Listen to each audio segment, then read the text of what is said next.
कहानी की शुरुआत में हम जंगलों के बीच बने एक घर में ब्रेन को देखते हैं। ब्रेन इस पूरे घर में अकेली रहती है और उसका घर भी टाउन से बाहर बना है।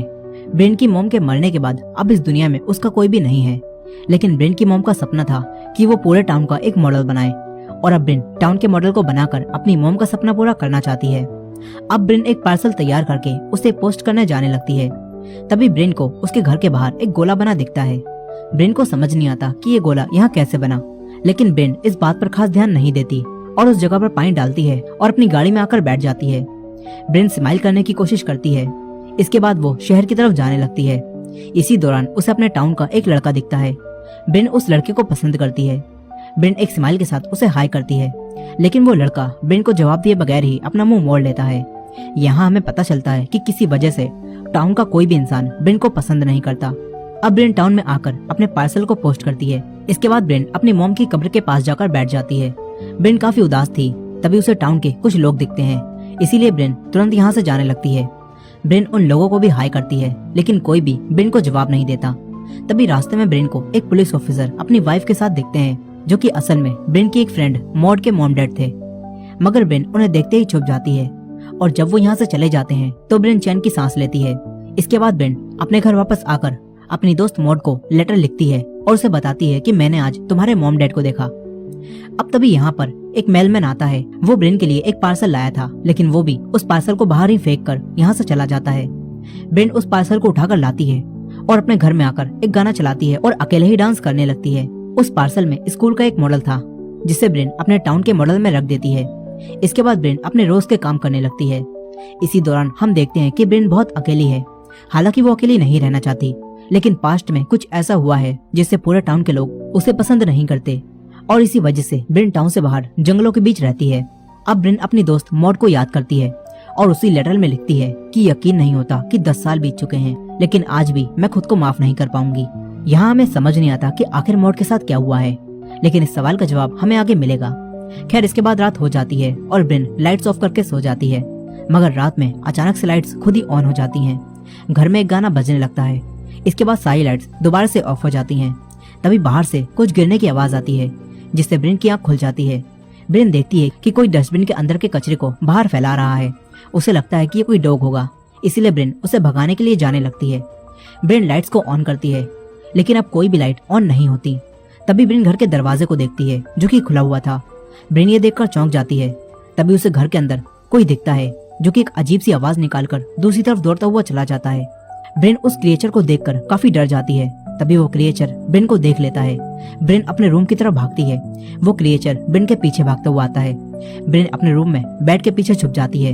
तभी वो क्रिएचर इसी रूम में आ जाता है। ब्रेन काफी डरी हुई थी। वो धीरे धीरे बेड के नीचे जाने लगती है। तभी वो क्रिएचर इस तरफ आता है, लेकिन वो ब्रेन को नहीं देख पाता और खिड़की से घर के बाहर चला जाता है। ब्रेन चैन की सांस लेती है और तुरंत ही उठकर खिड़की को बंद कर देती है। अब ब्रेन एक हथियार लेकर नीचे की तरफ जाती है और तुरंत ही घर के दरवाजे को बंद कर देती है, ताकि क्रिएचर दोबारा अंदर ना आ पाए। लेकिन तभी इस घर की सारी इलेक्ट्रॉनिक चीजें खुद ही ऑन हो जाती हैं। ब्रेन तुरंत ही सारी चीजों को बंद करती है, ताकि क्रिएचर उनकी आवाज सुनकर दोबारा अंदर ना आ पाए। इसके बाद ब्रेन फोन के पास जाकर मदद के लिए कॉल करती है, लेकिन एक अजीब सी आवाज से खिड़की का ग्लास टूट जाता है और इलेक्ट्रॉनिक चीजें खुद ही चलने लगती हैं। तभी ब्रेन भागती है, लेकिन उसे वही क्रिएचर दिखता है, जो कि घर के अंदर आ चुका था। ब्रेन बचकर भागती है और एक जगह पर आकर छुप जाती है, लेकिन वो क्रिएचर भी यहीं आ जाता है। वो ब्रेन को देख लेता है। क्रिएचर ब्रेन के पास आ जाता है। तभी ब्रेन उस पर हमला करके यहाँ से भागती है, लेकिन वो क्रिएचर अपनी टेलेकिनेसिस पावर से दरवाजा तोड़कर ब्रेन के मार देता है। ब्रेन वहीं गिर जाती है, लेकिन ब्रेन बचकर दूसरे रूम में जाने लगती है। मगर वो क्रिएचर यहाँ आकर ब्रेन को देख लेता है। वो ब्रेन के बनाए उसी टाउन के मॉडल को तोड़ देता है और ब्रेन को अपनी तरफ खींचने लगता है। तभी ब्रेन एक नुकीली चीज उठा लेती है। इसके बाद जब वो क्रिएचर ब्रेन को अपने पास लाता है, तो तभी ब्रेन उसके दिमाग में वही नुकीली चीज घुसा देती है, जिससे वो क्रिएचर यहीं मरकर गिर जाता है। ब्रेन भागकर दूर बैठ जाती है। ब्रेन काफी डरी हुई थी और वो सुबह तक उसी जगह पर बैठी रहती है।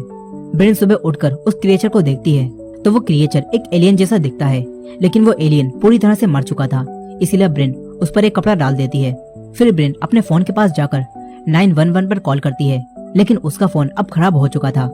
ब्रेन दूसरी इलेक्ट्रॉनिक चीजों को देखती है और अब सारी इलेक्ट्रॉनिक चीजें पहले ही खराब हो चुकी थी। ब्रेन अपनी गाड़ी के पास जाती है, लेकिन अब उसकी गाड़ी भी स्टार्ट नहीं होती। ब्रेन इससे काफी परेशान हो जाती है, लेकिन फिर ब्रेन हौसला रखती है। वो सबसे पहले बात लेकर अपनी हालत को ठीक करती है और घर के टूटे हुए दरवाजे को एक सोफे से ब्लॉक कर देती है, ताकि कोई भी जानवर घर के अंदर ना आ पाए। इसके बाद ब्रेन बाहर आकर एक साइकिल से शहर की तरफ जाने लगती है। तभी ब्रेन को रास्ते में उसी मेलमैन का ट्रक दिखता है और उसका रास्ते में एक्सीडेंट हो चुका था। ब्रेन यहीं एक घर को देखती है जो कि टूटा हुआ था। ऐसा लगता है कि यहाँ भी रात में वैसा ही एलियन आया होगा। अब तभी ब्रेन वैसे ही गोले में आकर खड़ी हो जाती है जैसा उसके घर के बाहर बना हुआ था, और यहाँ वैसे ही कई सारे गोले भी बने होते हैं, जो देखकर ब्रेन काफी ज्यादा चौंक जाती है। ब्रेन तुरंत ही टाउन में आती है और पुलिस स्टेशन में रिपोर्ट लिखवाने जाती है, मगर उसके सामने मॉड के मॉम डैड आ जाते हैं। मॉड की मॉम उसे देखकर काफी गुस्सा हो जाती हैं। ब्रेन उनसे कुछ कहने वाली थी, मगर तभी मॉड की मॉम उसके मुंह पर थूक देती हैं और यहाँ से चली जाती हैं। मॉड के डैड भी उसे अजीब तरह से देखते हैं और यहाँ से चले जाते हैं। ब्रेन को काफी बुरा लगता है। दो पुलिस ऑफिसर्स भी ये सब देख रहे थे, लेकिन वो भी कुछ नहीं कहते। ब्रेन रोती हुई पुलिस स्टेशन से बाहर आ जाती है। वो अपना चेहरा साफ करती है और एक दीवार के पास बैठकर खूब रोने लगती है। थोड़ी देर बाद ब्रेन को एक बस दिखती है।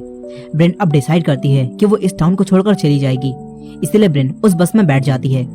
इसी दौरान हम देखते हैं कि इस टाउन के हर एक घर के बाहर वैसा ही ओला बना हुआ है, यानी कि वो एलियन इस टाउन के सभी लोगों के घर में आए थे। अब इस बस में भी कुछ और लोग भी बैठे हुए थे और उन लोगों को उन्हीं एलियंस ने अपने कंट्रोल में कर लिया था। उनके गले में एक पैरासाइट जैसी चीज थी जिससे वो एलियंस इन्हें कंट्रोल कर रहे थे। अब वो एलियन ब्रेन को इस टाउन को छोड़कर जाने से रोकते हैं, क्योंकि एलियंस ब्रेन को भी कंट्रोल करना चाहते थे। यहाँ वो आदमी ब्रेन पर हमला कर देता है। ब्रेन उसे धक्का देकर बचने की कोशिश करती है। तभी एक लड़की भी ब्रेन को पकड़ने लगती है। ब्रेन ये सब देखकर समझ जाती है कि इन लोगों को उसी एलियन के साथियों ने अपने कंट्रोल में कर लिया है। ब्रेन उनसे बचती है। तभी ड्राइवर ये सब देखकर ब्रेक लगाता है, जिससे वो आदमी वहीं गिर जाता है।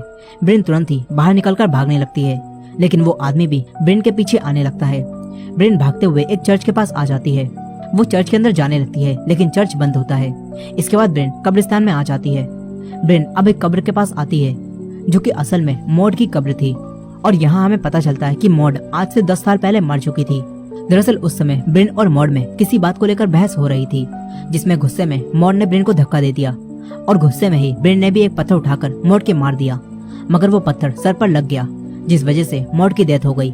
और उस घटना के बाद से ही टाउन के सभी लोग ब्रेन को नापसंद करने लगे। खासकर मॉड के मॉम डैड ब्रेन से सबसे ज्यादा नफरत करने लगे। और इसी वजह से हमने कहानी की शुरुआत से अब तक देखा कि किस तरह टाउन का कोई भी इंसान ब्रेन से बात नहीं करता।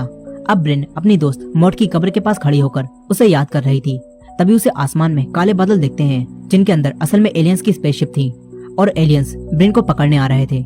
ये देखकर ब्रेन यहाँ से भागती है। वो एलियन की स्पेसशिप काले बादलों में छुपकर ब्रेन के पीछे आ रही थी। ब्रेन भागते हुए एक घर के पास आ जाती है। तभी वो टाउन के कुछ लोगों को वहाँ देखती है, जो कि अपने हाथ आसमान की तरफ करके खड़े हुए थे, और इन लोगों को भी एलियंस ने अपने कंट्रोल में कर लिया था। ब्रेन इन्हें देखकर भागती है और अपने घर में आ जाती है। उसके घर में अभी उसी एलियन की डेड बॉडी पड़ी हुई थी, लेकिन ब्रेन देखती है कि एलियन के मुंह से कोई चीज बाहर निकल कर गई है और फर्श पर उसके निशान बने हुए हैं।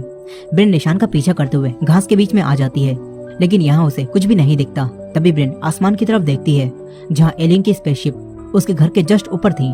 ब्रेन अब हिम्मत दिखाती है। वो तुरंत घर में आकर एक लाइटर लेती है और पूरे घर में लैंप जलाकर उजाला कर देती है। इसके बाद ब्रेन पानी को गर्म होने रख देती है। ब्रेन हथियार के तौर पर एक कटर भी रख लेती है। ब्रेन सारी खिड़कियों को बंद करती है और दरवाजे के सामने एक कपड़ा लगाकर उसमें कीले ठोक देती है। लेकिन एलियन की स्पेसशिप ब्रेन के घर के बाहर ही घूम रही थी। ब्रेन अब छुपने के लिए अपने घर के बेसमेंट में जाने लगती है।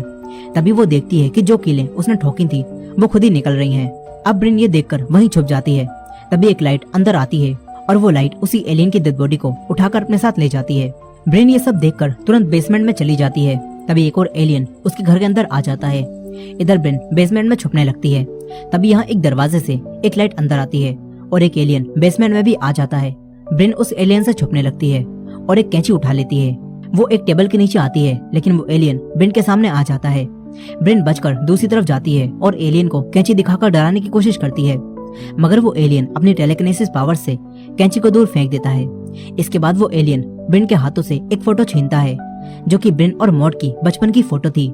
यहाँ ब्रेन तुरंत भागकर बेसमेंट से बाहर आ जाती है, लेकिन यहाँ वही दूसरा एलियन ब्रेन पर हमला कर देता है। ये एलियन ब्रेन को मारना चाहता था। तभी ब्रेन उसके हाथ पर काटकर बच जाती है। ब्रेन तुरंत ही गर्म होते हुए पानी के पास जाती है और खोलते हुए पानी को उस एलियन के ऊपर डालने लगती है। लेकिन खोलते हुए पानी से भी उस एलियन को ज्यादा फर्क नहीं पड़ता। वो दोबारा उठकर ब्रेन पर हमला करने वाला था। तभी ब्रेन दरवाजे के दूसरी तरफ जाती है। यहाँ दूसरे एलियन लाइट की मदद से ब्रेन को पकड़ने की कोशिश करते हैं, लेकिन ब्रेन उनसे बच जाती है। तभी ये एलियन ब्रेन की तरफ आने लगता है। ब्रेन यहाँ से पीछे हटती है, लेकिन ये एलियन ब्रेन के सामने आ जाता है। ब्रेन धीरे धीरे एक रूम में जाकर दरवाजे को बंद कर लेती है, लेकिन वो एलियन दरवाजे पर हमला करके उसे तोड़ देता है। ब्रेन खिड़की से बाहर जाने लगती है, लेकिन वो एलियन ब्रेन को पकड़ लेता है। ब्रेन उसके एक लात मारती है और उसे दूर करती है। ब्रेन एक डंडे से उसे रोकने लगती है, लेकिन वो एलियन उस डंडे को तोड़ देता है। तभी ब्रेन डंडे की नुकीली साइड को एलियन के अंदर घुसा देती है और इस एलियन को भी मारकर इसका खेल खत्म कर देती है। ब्रेन तुरंत ही खिड़की से बाहर जाती है। वो काफी डरी हुई थी। तभी उसे एक और एलियन दिखता है जिसके बड़े बड़े पैर थे। ब्रेन उसे देखकर यहाँ से भागती है। तभी वही आदमी जो एलियन के कंट्रोल में था वो ब्रेन को पकड़ लेता है और उसे खींचकर उसी एलियन के पास ले आता है। वो एलियन एक अजीब सी तरह का डांस करता है, जिसे स्पेसशिप इन दोनों को ऊपर खींचने वाली थी। तभी ब्रेन खुद को बचाकर अलग हो जाती है और उस आदमी के लात मारकर उसे दूर कर देती है। इसी दौरान स्पेसशिप से लाइट निकलती है और वो आदमी हवा में लटक कर ऊपर जाने लगता है, लेकिन एलियंस उस आदमी को नीचे फेंक देते हैं। इसके बाद एलियन स्पेसशिप अलग होकर दूसरी दिशा में चली जाती हैं। इधर ये बड़े पैरों वाला एलियन ये सब देखकर ब्रेन के पीछे पड़ जाता है। ब्रेन भागती हुई अपने घर के पास आती है। तभी वो एलियन उसके घर के ऊपर चढ़कर तेजी से चीखता है और ब्रेन के पीछे आने लगता है। ब्रेन को अपनी गाड़ी दिखती है। वो गाड़ी के दूसरी तरफ आ जाती है और वो एलियन गाड़ी के अंदर फंस जाता है। एलियन के एक पैर की वजह से नीचे की गाड़ी टूट जाती है और ऑयल नीचे गिरने लगता है। ये देखकर ब्रेन अपना लाइटर निकालती है और गाड़ी में आग लगा देती है, जिसके बाद गाड़ी में एक धमाका होता है और वो एलियन भी गाड़ी के साथ जलकर मर जाता है। ब्रेन की जान बच जाती है। तभी स्पेसशिप के अंदर से लाइट बाहर आती है। ब्रेन तुरंत ही लाइट से बचते हुए अपने घर के एक रूम में आ जाती है, लेकिन अब यहाँ पर वही एलियन आता है जो बेसमेंट में ब्रेन के साथ था। वो दरवाजा खोलकर रूम के अंदर आ जाता है। ब्रेन यहाँ छुप जाती है। इस रूम में ब्रेन के वो सभी लेटर थे जो मॉड के मरने के बाद उसने मॉड को लिखे थे, और यहाँ ब्रेन और मॉड की कई सारी फोटोज भी थी। ये एलियन उन सभी चीजों को देखने लगता है। तभी ब्रेन पीछे से उस पर हमला करती है, लेकिन ये एलियन अपनी पावर से ब्रेन को दूर फेंक देता है। मगर ब्रेन किसी तरह दोबारा उठकर यहाँ से भागती है, लेकिन एलियन उसे देख लेता है। वो ब्रेन के पीछे आने लगता है। इधर ब्रेन एक रूम में आ जाती है, मगर तभी रूम के अंदर एक रेड लाइट आती है, जिससे ब्रेन वहीं फ्रीज हो जाती है और रूम की छत से चिपक जाती है। ब्रेन अपने हाथ पैर नहीं हिला पाती। इसके बाद वही एलियन यहाँ आता है और उड़कर ब्रेन के सामने आ जाता है। फिर इस एलियन के मुंह से वही पैरासाइट निकलता है, जिसे एलियंस ने बाकी लोगों को कंट्रोल कर रखा था। अब ये पैरासाइट ब्रेन की तरफ बढ़ता है और उसके मुंह में चला जाता है। ब्रेन कुछ भी नहीं कर पाती। तभी उसकी आंख खुलती है और उसे लगता है कि अब तक जो कुछ भी उसके साथ हो रहा था वो सब बस एक सपना था। ब्रेन अब खुश हो जाती है, लेकिन हकीकत में ये सब हेलुसिनेशन थे और उस पैरासाइट ने ब्रेन के दिमाग को काबू करके ब्रेन को उसकी यादों में भेज दिया होता है। यहाँ इन हेलुसिनेशन में ब्रेन के सामने उसकी दोस्त मॉड आती है, जो कि यहाँ मरी नहीं थी बल्कि जिंदा थी। ब्रेन उसे देखकर खुश हो जाती है और उससे कहती है कि मुझे माफ कर दो। फिर यहाँ ब्रेन मॉड को देखकर उससे माफी मांगती है। तभी वो समझ जाती है कि ये सब हेलुसिनेशन है, इसलिए ब्रेन अपने हलक में हाथ डालकर उस पैरासाइट को बाहर निकाल देती है। ब्रेन असली दुनिया में आ जाती है और अपने आप को घर से बाहर पाती है। वो इस पैरासाइट को खत्म करने की कोशिश करती है, लेकिन ये पैरासाइट बच जाता है। और तभी एलियन स्पेसशिप यहाँ आती है, जिससे एक लाइट बाहर आती है और उस लाइट से इस पैरासाइट को एक नया शरीर मिल जाता है। अब ब्रेन ये सब देखकर यहाँ से भागती है। इसी दौरान हम देखते हैं कि इस पूरे टाउन में एलियंस लोगों को अपने कंट्रोल में कर रहे हैं। अब यहाँ ब्रेन बचते हुए जंगलों में आ जाती है। तभी अचानक से ब्रेन के सामने उसके जैसी ही ब्रेन आती है, मगर असल में वो एलियन थी। अब वो एलियन ब्रेन असली ब्रेन के चाकू मार देती है, लेकिन असली ब्रेन उसी कटर की मदद से इस एलियन को भी मार देती है। असली ब्रेन बचकर आगे जाती है, लेकिन तभी उसके सामने फिर से वही बड़े पैरों वाला एलियन आ जाता है और तभी एलियन स्पेसशिप ब्रेन को ऊपर खींच लेती है। अब ब्रेन एलियंस के कब्जे में आ चुकी थी।